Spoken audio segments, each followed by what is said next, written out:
Hello and welcome. I'm Kayla Pride with DETV, and today I have Emmanuel Jenkins with us from the Delaware Developmental Disabilities Council. Emmanuel, how are you today? I'm great. How are you? I'm doing fantastic. So let's get started. Could you tell me a little bit about the Delaware Developmental Disabilities Council? Yes, the Delaware Developmental Disabilities Council is a council made up of 23 individuals, primarily those with disabilities, family members, and we also have some community partners. The primary role of the council, also known as the DDC for short, our job is to educate, advocate, and inform the community. So could you tell me a little bit about how you guys educate and advocate for the community? What a great question.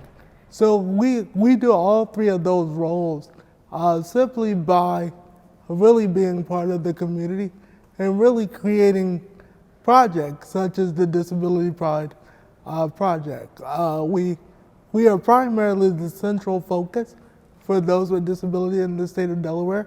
So our hope is that other agencies, community members will come to us for guidance and things of that nature so we can keep our finger on the pulse to hear what's happening to people with disabilities to fight for their rights. So in terms of guidance, what type of guidance does this organization give?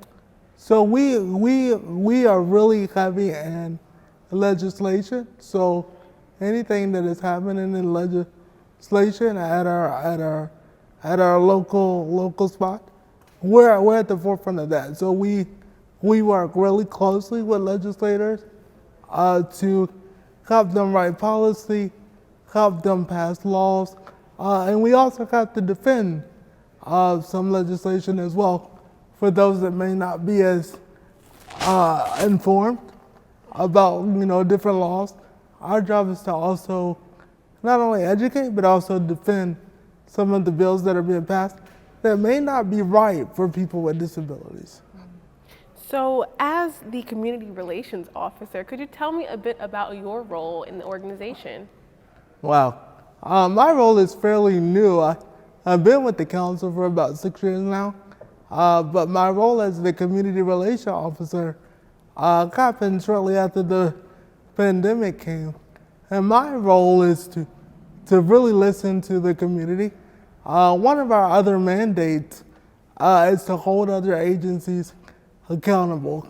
So I'm the person that gets the phone calls from other individuals saying, hey, I got a child in school, or I'm working with an employer that may not be doing what I need them to do, or there's another disability agency that may not be giving me what I need. So my job is to be the one behind the computer, sending those emails, making the calls, to really make sure that people get what they need.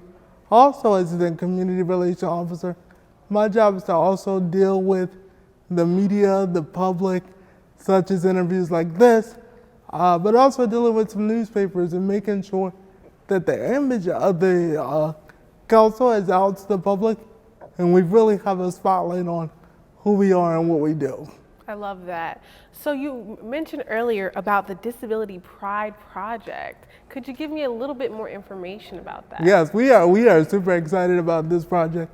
As I said, I've been with the council for 6 years, and I believe this is one of our biggest projects as far as media recognition. But this Disability Pride is a glimpse into the lives of people with disabilities to give us an opportunity to share our pride with the community, to show people with and without disabilities that we can live our lives, that we can go to college, that we can be employed, that we can travel, and that we also have a rich culture. And we hope through the videos that we will show people that we have lives that we deserve to live and share our life and our gifts with the world. That's amazing. So I believe that we have some of those videos to share, and I want to just dive right into the first one. Could you tell me a little bit about We Have a Rich Culture? Yes, the rich culture video is one of my favorite videos out to this segment. But this rich culture video is another glimpse into the disability world. You'll see in the video where we have a young lady talking about the culture and how the culture is different for people with disabilities. But through the end of it, you'll see that we're all human, and we hope that the viewers will enjoy it. Well, that's great, and we do hope the viewers will enjoy it, so please take a look.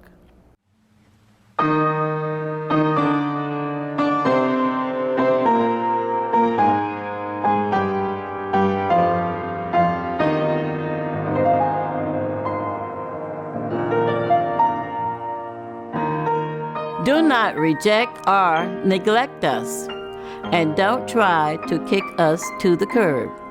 For our ethnic diversities, we are many flavors, some with disability and many without disabilities.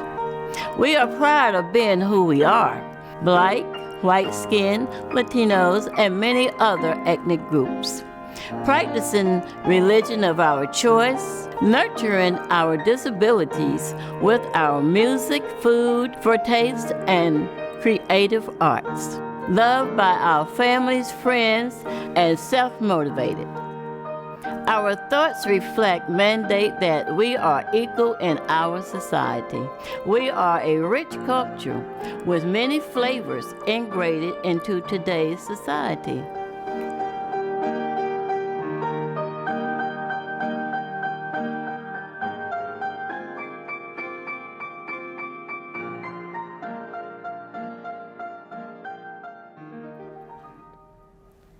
So, Emmanuel, could you tell me a little bit about how the Disability Pride Project came to become a media campaign? Wow, what a wonderful question. The media campaign came about because, of course, the pandemic came.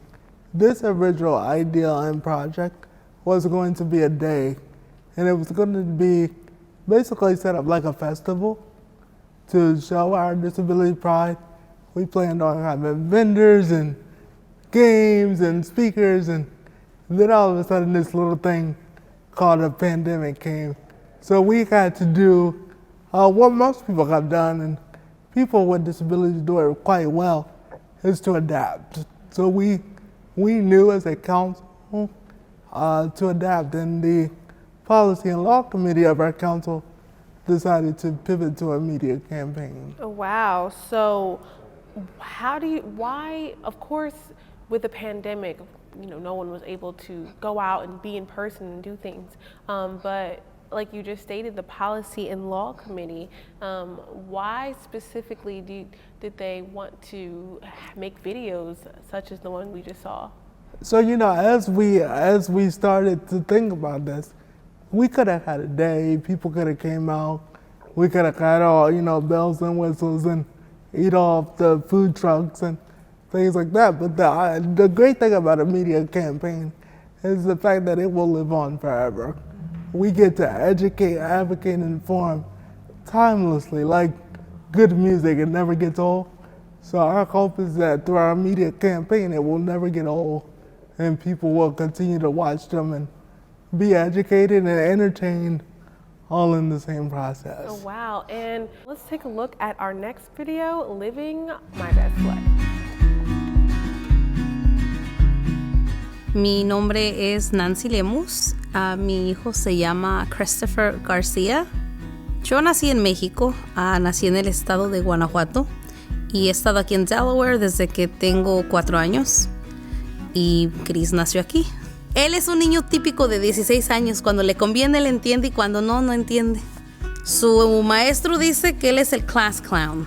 Que si alguien se ríe, alguien llora, alguien destornuda, él es el que está muerto de la risa. Chris entiende las malas palabras, porque si tú dices una mala palabra, Chris está muerto de la risa. Si dices something fresh, él es el primero en estar muerto de la risa.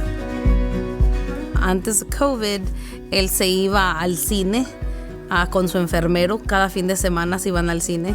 Chris Le gustan los ruidos, incluso cuando otra gente se ríe, le causa gracia escuchar las risas de otras personas. Entonces, si él va al cine y otra gente se está riendo, él también se está riendo. Le gusta viajar. Cuando viajamos en avión, su parte preferida de él es cuando arranca el avión, cuando hay turbulencia. Mientras otras personas están asustadas, él está feliz. Cuando aterriza y hay turbulencias, él es feliz. Tú lo escuchas gritar y reír. Lo hemos llevado a Disney. Se ha subido al roller coaster, se ha subido al elefante que vuela. También fuimos a Gatorland y se subió a un zipline y abajo había muchos alligators. Hemos ido a Bahamas. Hemos ido a Jamaica, hemos estado en Playa del Carmen, las Islas Caimanes. Hemos estado en varios lugares, ha nadado con delfines y como en 3 o 4 ocasiones hemos estado en México. Y le digo, Chris, ¿quieres viajar? Y siempre me mira y se sonríe. Ya, vamos a ir a Cancún para tu cumpleaños número 16. ¿No es emocionante? Chris es una persona que le gustan las emociones fuertes. A él le gusta estar donde está todo lo que se escucha fuerte. Este fin de semana tuvo mariachi y fueron y le tocaron al pie de su cama y él estaba muerto de la risa porque le gusta la trompeta, le gusta todo lo que es fuerte, le gustan los tambores, todo lo que es escandaloso, a él le encanta. La gente no sabe que yo tengo hasta 3 trabajos. Para que Chris pueda viajar, para que Chris pueda hacer cosas. Para mí lo más fácil es querer a mi hijo. Lo más fácil para mí es adorar a mi hijo, es tenerle respeto, mirar que su vida sea digna, que él tenga dignidad, que tenga alegría. Para mí esa es una vida, esa es una buena vida.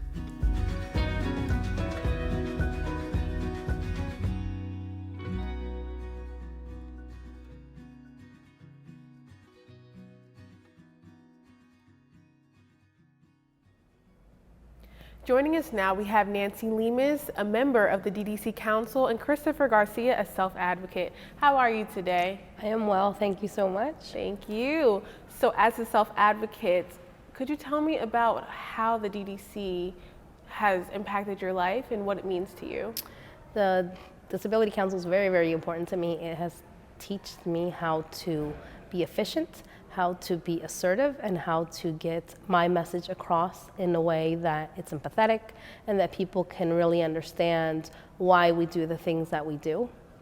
I'm also a graduate of Partners in Policy Making, which is it's a pretty intensive training of advocacy, and they teach you how to be efficient, how to be precise, and how to know how to reach out to legislators in a way that they can understand what your needs are, because a lot of times legislators don't really understand what the needs of the community are, especially in the disability world, because there's a lot of things that people assume that happen in the disability world and they don't. So you have to constantly have to advocate for yourself when you are a person with disabilities. And even if you're not a person with disabilities, you have to always be advocating for whatever's gonna be better for you. Right. So we just got finished watching the Live Your Best Life video. Could you tell me a little bit about that? So for us, I think it was pretty fun. The council has really, in the past 5 years, the council has really tried to make sure that they're reaching everybody, that the language is not a barrier. I come from I am Mexican, so my background is that I am Hispanic and y hablo español.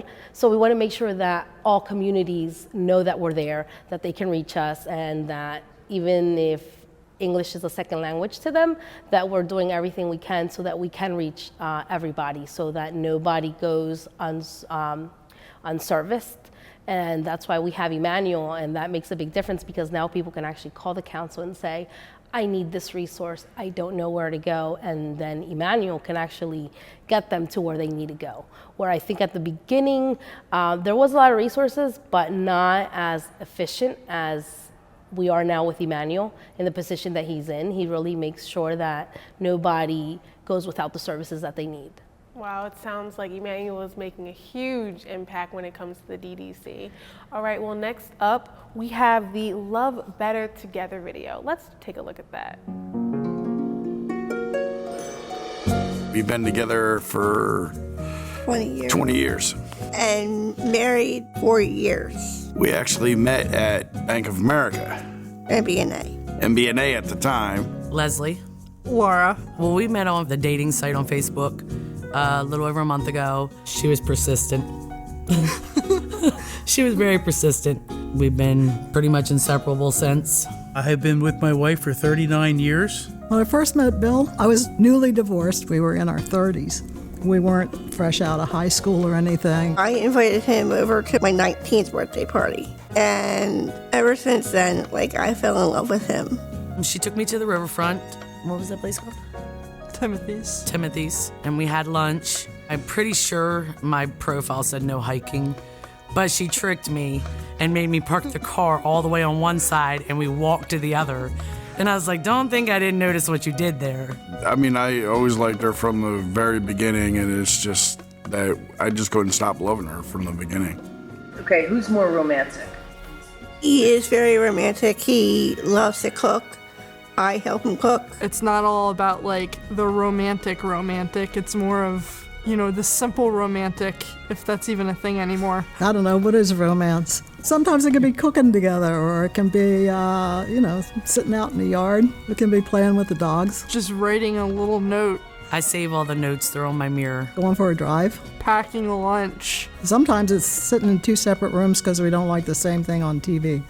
So I love the fact that he's very strong, kind eyes, sensitive, and tall enough to reach the high shelves. Anytime that each other were hurt, we were always there for each other.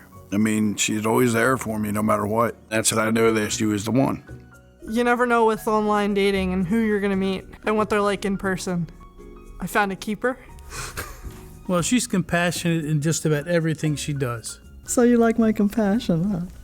I really, really appreciate and love that Bill never stops me from doing any of those compassionate or passionate things. And he takes the dog for a walk. Both dogs. Both dogs, yes. Don't move so fast. I ended up with people that I don't need to surround myself around. And I'm finally at the point where I need to settle down and plan my future out. Just because you have a disability does not mean you can't be married. If you really true love somebody, everybody should be getting married. Just follow your heart. Wherever your heart leads, just follow that.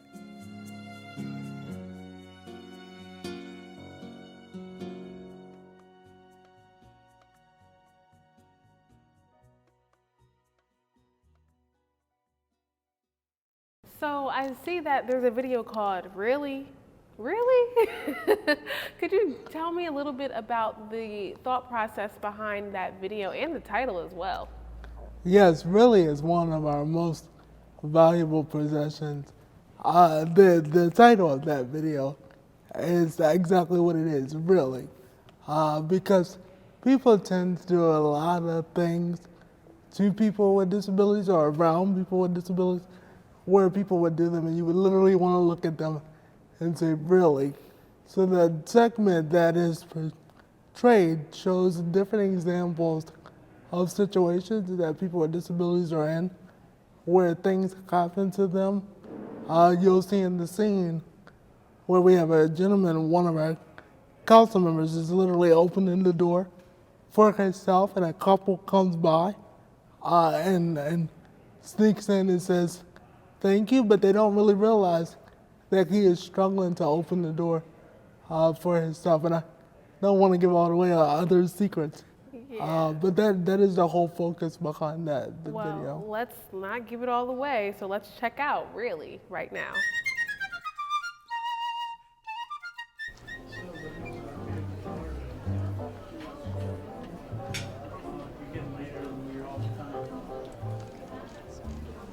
Excuse me. Yes. I have to ask, are you two married? Why, yes, we are. Oh my God, that is so wonderful. You're such a saint. I've been taking care of him for nearly 40 years.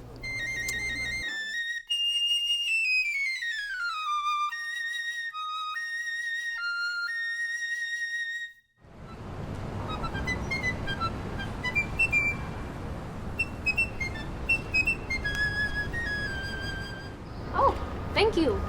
Wow, thanks a lot. Jeez. You're welcome.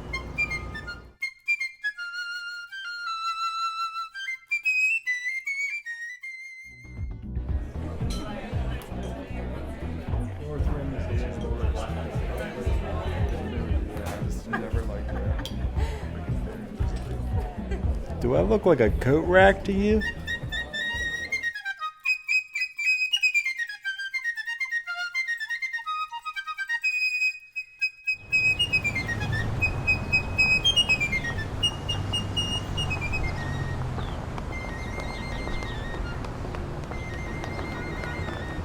Don't worry, I got you. Yeah, that really happens.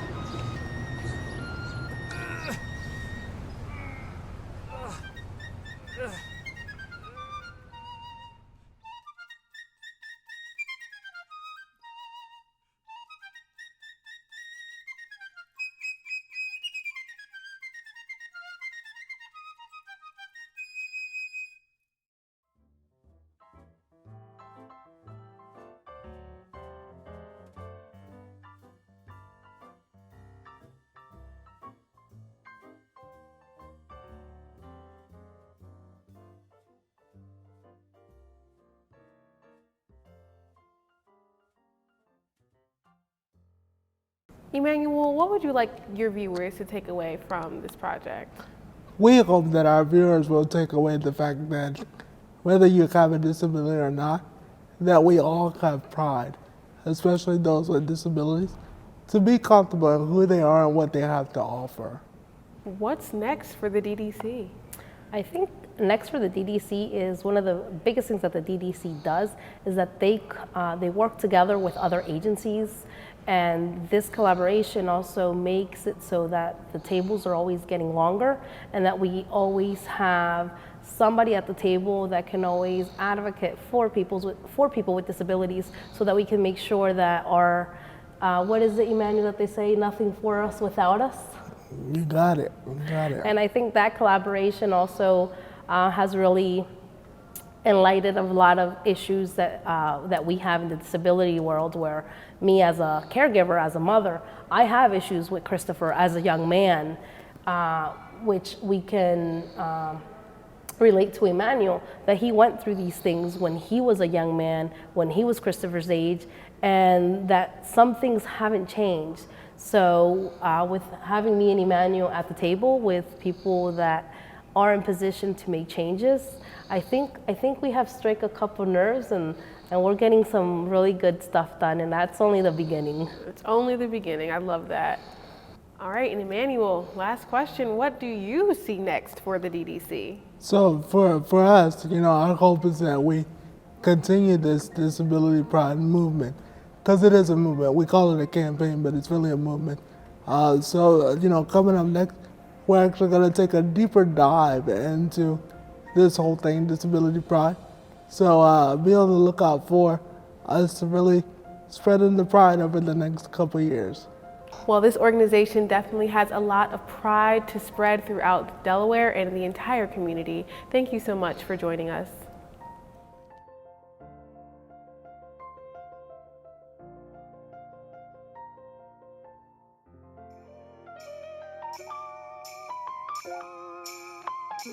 I am Kayla Kosmolsky.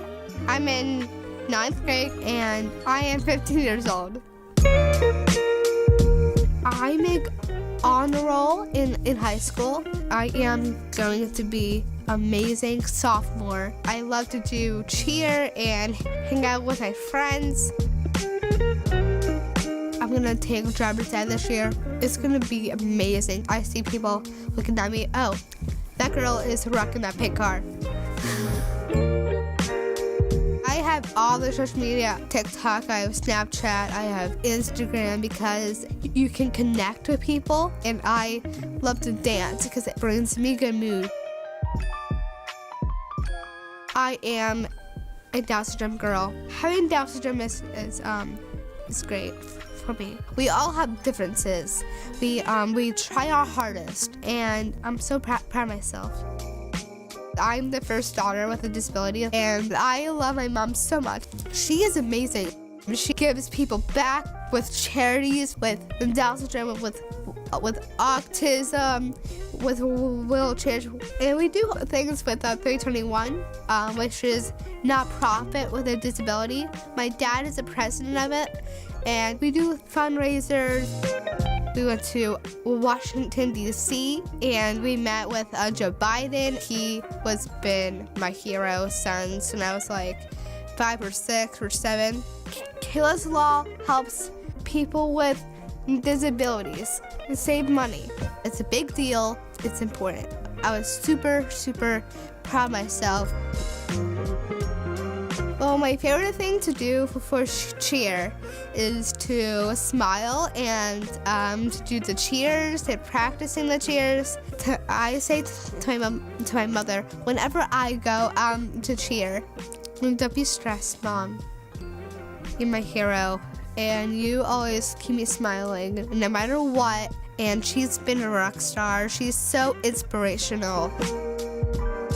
I want to be a person who helps people. I want to make people happy because it brings me good energy, and I love it.